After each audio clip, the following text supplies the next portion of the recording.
আজকে আমি তোমাদের এক জাদুকরী গ্রামের গল্প বলবো। গ্রামের নাম স্বপ্নপুর। ওই গ্রামে দিন রাত স্বপ্নে ভরে থাকতো মানুষের মন। কেউ উড়ে বেড়াতো আকাশে, কেউ বানাতো রঙিন কেল্লা।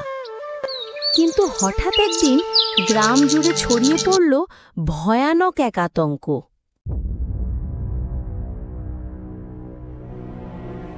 ঠাকুরমা, আমি কাল রাতে কোনো স্বপ্ন দেখিনি।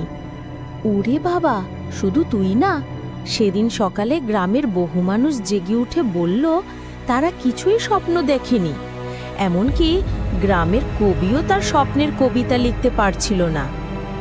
আমারও স্বপ্নে কিছুই আসেনি কাল, শুধু অন্ধকার, সব যেন ঘোলাটে। তখনই সকালবেলা মাইক বাজল। পঞ্চায়েত প্রধান, সকলকে জানানো যাচ্ছে আজ দুপুরে বড় মাঠে জরুরি সভা ডাকা হয়েছে। গ্রামের স্বপ্ন হারিয়ে যাচ্ছে, এই সমস্যা নিয়ে আলোচনা হবে। মানুষ স্বপ্ন ছাড়া কিভাবে বাঁচবে বলো তো? তখন রুহান আর মিনা দুজনে সিদ্ধান্ত নিল তারা নিজেরাই অনুসন্ধানে নামবে। মিনা, চল পুরনো সেই বটগাছের কাছে যাই। মা বলেছে ওখানে নাকি আজকাল অদ্ভুত অন্ধকার নেমে আসে। হ্যাঁ, গতকাল রাতে শুনলাম কেউ বলছিল গাছটা রাতভর কাঁদছিল। তারা দুজনে যখন গাছের কাছে পৌঁছলো তখন গ্রামের অনেকে ওখানে ভিড় করেছে। ডাক্তার, শিক্ষক, কৃষক সবাই অস্থির। ডাক্তার, এই গাছটার নাম স্বপ্ন গাছ, এটা আমাদের স্বপ্নের রক্ষাকর্তা, কিন্তু এখন এতে কিছু একটার অভাব। আমরা এর নিজে ঘুরে দেখেছি, কিছু নেই, তবে বাতাসে কেমন যেন কান্নার গন্ধ। ঠাকুরমা, তুমি না বলেছিলে একবার রাজস্বপ্নের গল্প? হালকা হেসে মাথা নাড়ে। হ্যাঁ, বহু বছর আগে স্বপ্নপুরে ছিলেন এক রাজা, রাজস্বপ্ন। তিনি ছিলেন স্বপ্নের রক্ষক। তার ছিল এক বিশেষ পাথর, স্বপ্ন পাথর। সেই পাথরের শক্তিতেই পুরো গ্রাম স্বপ্নে ভরে থাকত। তাহলে কি কেউ পাথরটা চুরি করেছে? ঠাকুরমা, ঠিক ধরেছ, কেউ একজন লোভে পড়ে সেই পাথর নিয়েছে, আর তখন থেকেই স্বপ্ন হারিয়ে গেছে। তাহলে আমাদের সেই পাথর খুঁজে বের করতে হবে। তোমাদের সেই যাত্রা হবে কঠিন, অজানা পথ, ধাঁধা আর আত্মবিশ্বাসের পরীক্ষা। কিন্তু যদি মন ঠিক থাকে তাহলে স্বপ্নও ফিরে আসবে। আমরা প্রস্তুত ঠাকুরমা। তাহলে শুরু হোক এই রোমাঞ্চকর অভিযান। পরের দিন সকালে রুহান আর মিনা তৈরি হলো। পিঠে ব্যাগ, হাতে মানচিত্র আর চোখে রঙিন আশা। রুহান আর মিনা পরদিন ভোরেই যাত্রা শুরু করলো। পাখিরা তখন গান গাইছে, বাতাসে কুয়াশার ঘ্রাণ। ওরা হাঁটতে হাঁটতে পৌঁছলো এক পুরনো নদীর ধারে। সেই নদীর নাম মরণঝড়। এই নদীর নাম কেন এমন ভয়ঙ্কর? কারণ এই নদী মাঝে মাঝে কথা বলে। কেউ কেউ বলে রাত গভীর হলে এই নদী থেকে উঠে আসে ছায়া মানুষ। তারা মানুষকে স্বপ্ন ভুলিয়ে দেয়। আমরা ভয় পাবো না, আমাদের লক্ষ্য স্বপ্ন পাথর খুঁজে বের করা। ওরা নদীর তীরে বসে মানচিত্র খুলল। সেখানে একটা চিহ্ন আঁকা। 3টে পাথরের মাঝখানে দাঁড়িয়ে থাকবে সময়। ওরা চারপাশে খুঁজতে লাগলো পাথর। দেখ রুহান, ওইখানে 3টে গোল পাথর। চল মাঝখানে গিয়ে দাঁড়াই। মাঝখানে যেই দাঁড়ালো অমনি নদীর জলে আলো জ্বলে উঠল। এক রহস্যময় কণ্ঠ ভেসে এলো। নদীর কণ্ঠ, যদি স্বপ্ন ফিরে পেতে চাও তবে 3টি ধাঁধার উত্তর দাও। সত্য বললেই পথ খুলবে, মিথ্যা বললে পথ বন্ধ হবে। আমরা প্রস্তুত, জিজ্ঞাসা করো। তবে শোনো। ধাঁধা 1। দিনের আলোয় আমি নেই, রাত নামলেই আমায় পাবে। আমি কখনো সত্যি না, তবু সবাই আমায় ভালোবাসে। স্বপ্ন? সঠিক। ধাঁধা 2।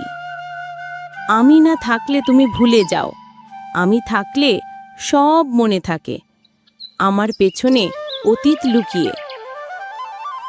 মেমোরি মানে স্মৃতি। ঠিক বলেছ। ধাঁধা ৩।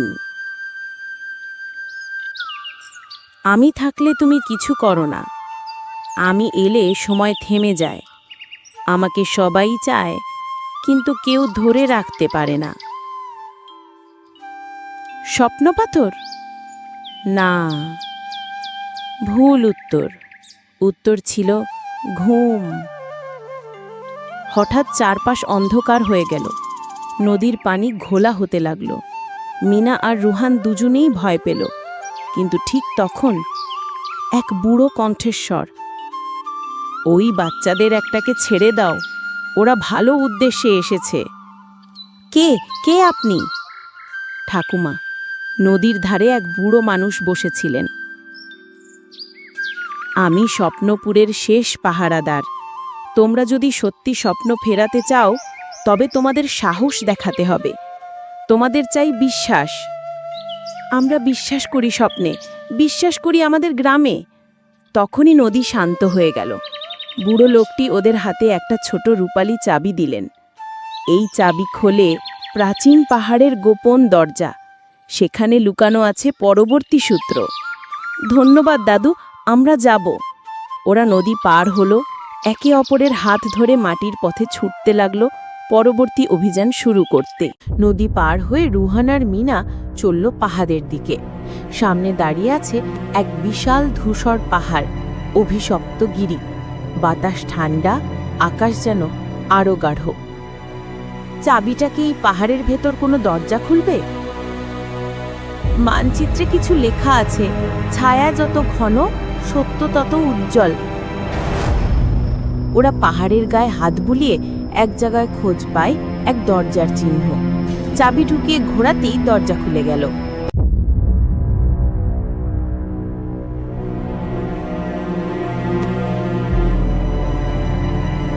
ভেতরটা অন্ধকার।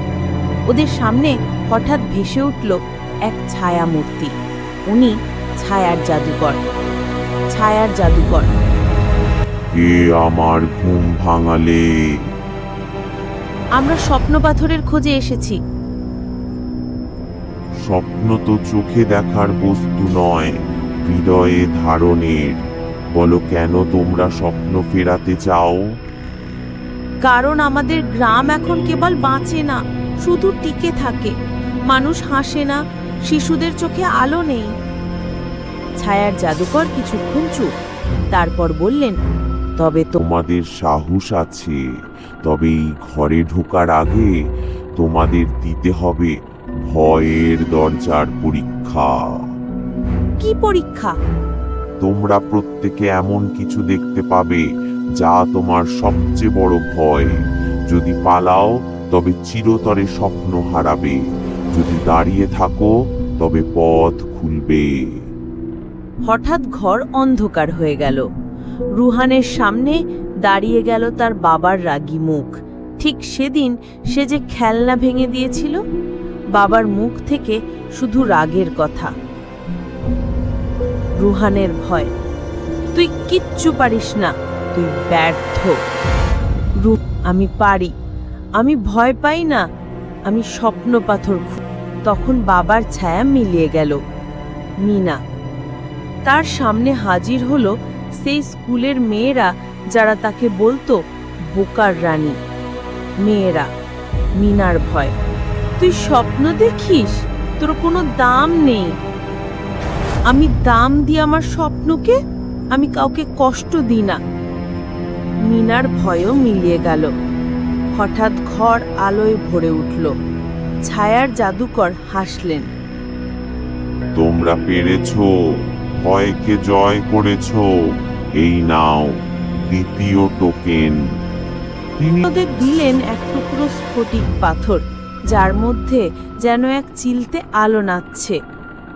এই পাথরের আলো একমাত্র আলোকপুরীর রাজকন্যার হাতেই জ্বলবে।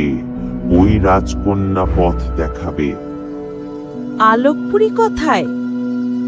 যেখানে রঙিন বৃষ্টি হয়, যেখানে অন্ধকার ছায়া পড়ে না, সেখানে রূপকথা এখনো বাঁচে। চলো রুহান, এখন ওখানেই যাওয়া যাক। ওরা পাহাড়ের গুহা থেকে বেরোলো, হাতে স্ফটিক পাথর, মনে নতুন সাহস। সামনে বিশাল বন, যার মাথার উপর রঙিন রোদের রেখা। রুহান আর মিনা এখন ছায়ার পাহাড় পেরিয়ে এসেছে এক আলোয় ঝলমলে জঙ্গলে। গাছের পাতাগুলো রঙিন, মাটিতে সোনালি ঝরা পাতা। পাখিরা গান গাইছে, যেন তারা জানে আজ কেউ গুরুত্বপূর্ণ আসছে। এটা কি সেই আলোপুরি? দেখো, দূরে একটা রঙিন প্রাসাদ দেখা যাচ্ছে। ওরা ধীরে ধীরে সেই প্রাসাদের দিকে এগোলো। এক জায়গায় এসে পথ বন্ধ। সেখানে দাঁড়িয়ে এক রূপসী নারী, তার গায়ে সোনালি জামা, হাতে নীল কাঁসার দণ্ড। তোমরা কারা যে এত দূর এসেছো? আমরা স্বপ্ন পাথর খুঁজছি, যাতে আমাদের গ্রামে আবার হাসি ফিরে আসে। আমরা ছায়ার জাদুকরের থেকে এই স্ফটিক পাথর পেয়েছি। আপনি কি আমাদের সাহায্য করতে পারেন? রাজকন্যা স্নেহা পাথরটি হাতে নিলেন। সঙ্গে সঙ্গে তা আলোকিত হয়ে উঠল, চারপাশে আলো ছড়িয়ে পড়ল। তোমরা সত্যিই নির্বাচিত। স্বপ্ন পাথর শুধু সাহসী ও হৃদয়বানদের কাছেই ধরা দেয়। তবে কি আমরা পাথর পেতে চলেছি? স্নেহা মাথা নাড়লেন। এখনো নয়, তোমাদের যেতে হবে আলোকপুরের ভেতরের ধ্যানের মন্দিরে। ওখানে আছে পাথরের আসল স্থান। কিন্তু একটাই শর্ত, তোমাদের ভেতরে থাকতে হবে সমস্ত লোভ আর অহংকার ছাড়ানো হৃদয়। আমরা চেষ্টা করব। রাজকন্যা একটি দরজার সামনে দাঁড়ালেন। স্ফটিক পাথর ছুঁতেই দরজা খুলে গেল। ভিতরে প্রবেশ করতেই ওরা দেখল আ হল অফ মিরর্স, মানে চারপাশে কাঁচের দেওয়াল। এতগুলো আয়নাতে আমি নিজেরই মুখ চিনতে পারছি না। এসব আয়না যেন আমাদের ভেতরের কিছু দেখাচ্ছে। হ্যাঁ, প্রতিটি আয়না ওদের মনের ভিতরের দিকগুলো দেখাতে লাগলো। একটিতে রুহানকে দেখা গেল, সে একা বসে কাঁদছে। সে ছোটবেলায় তার মা বাবা কিভাবে তাকে উপহাস করত, সেই স্মৃতি। আমি শুধু চাইছিলাম সবাই আমাকে ভালোবাসুক। তুই তো সাহসী রুহান। আর এক আয়নায় মিনা দেখে সে ক্লাসে বন্ধুরা তাকে উপহাস করছে তার সাজ পোশাক নিয়ে। তবে আমি কে তা তো আমার পোশাক না, আমি তো মিনা। এই স্বীকারোক্তিগুলো যেন ওদের হৃদয়কে আরও মুক্ত করল। ঠিক সেই সময়ে আয়নাগুলো মিলিয়ে গেল। এক কেন্দ্রে তৈরি হলো এক গোল আলো। রাজকন্যা স্নেহা দূর থেকে, তোমরা প্রস্তুত? এখন প্রবেশ করো আলোকপুরীর অন্তঃস্থলে। সেখানে আছে স্বপ্ন পাথর। ওরা দরজা পেরিয়ে এক জায়গায় পৌঁছল, যেখানে মাঝখানে ভাসছে এক জ্বলন্ত পাথর। তার চারপাশে যেন নক্ষত্ররা নাচছে। এটাই তো স্বপ্ন পাথর। তবে এটাকে কি করে নিয়ে যাব? তখন পাথরের ভেতর থেকে ভেসে এলো এক কণ্ঠস্বর। আমি তোমাদের জন্যই অপেক্ষা করছিলাম। আমাকে হৃদয়ে স্থান দাও, বাহুতে নয়। মানে, তোমরা যদি সত্যি স্বপ্ন ফেরাতে চাও, তবে আমাকে বহন করতে হবে বিশ্বাস আর ভালোবাসার ভেতর দিয়ে, নট গ্রিড আর প্রাইড। আমরা পারবো। সঙ্গে সঙ্গে পাথর দুই ভাগে ভাগ হয়ে গেল। এক অংশ গেল রুহানের হৃদয়ে, আরেক অংশ মিনার হৃদয়ে। আর তখন চারপাশে রঙের বিস্ফোরণ। আলোকপুরী থেকে স্বপ্ন পাথর দুই ভাগের হৃদয়ে ধারণ করে রুহান আর মিনা ফিরতে লাগলো নিজের গ্রামে। এখন আর তাদের চারপাশে ভয় নেই, বরং এক আশ্চর্য শান্তি। আমরা কি এবার বাড়ি ফিরছি? হ্যাঁ, কিন্তু মনে হচ্ছে আমরা আগের মতো নেই, কেমন যেন আলাদা। ঠিক তখনই আকাশ কালো হতে শুরু করলো। বজ্রপাত, দমকা হাওয়া আর এক বিশাল ছায়া নেমে এলো আকাশ থেকে। তোমরা কি সত্যি ভাবলে এই শক্তি নিয়ে পালাতে পারবে? তুমি কে? আমি হলাম পুরনো স্বপ্নের পাহারাদার, যে জানে মানুষ স্বপ্ন পেলে তার দাম দিতে ভুলে যায়। আমি তোমাদের পরীক্ষা নিতে এসেছি। আমরা ভয় পাই না, আমরা আলোকে বেছে নিয়েছি। ছায়ার রাজা তখন এক বিশাল অন্ধকার বল তৈরি করলো, যা ধেয়ে এলো ওদের দিকে।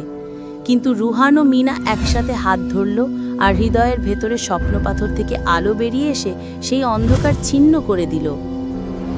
এই আলো, এ তো সত্যিকারের আলো। তোমরা সত্যিই প্রস্তুত? আমরা শুধু নিজেদের জন্য না, সবার জন্য স্বপ্ন ফিরিয়ে আনতে চাই।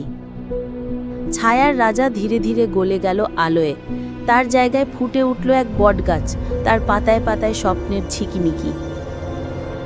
আমরা ফিরব এখন। গ্রামে ফিরে রুহান আর মিনা দেখল আগের সেই মলিন ঘরবাড়ি, ক্লান্ত মুখ, এক একটা যেন ধীরে ধীরে রং ফিরে পাচ্ছে। এই স্বপ্নপাথরের শক্তি দিয়ে আমরা সবার মুখে হাসি আনতে পারবো। আমাদের স্কুলে নতুন খেলাঘর হবে, মায়েরা গান গাইবে, বাবারা রং করবে বাড়ি। তোমরা কি করে পারলে এত বড় কাজ? আমরা শুধু ভালোবাসা আর সাহস নিয়ে এগিয়েছিলাম। তখনই আকাশে এক আলো নেমে এলো। তার ভেতর থেকে ভেসে এলো এক স্বর্ণ নূপুরের শব্দ আর এক দুটি।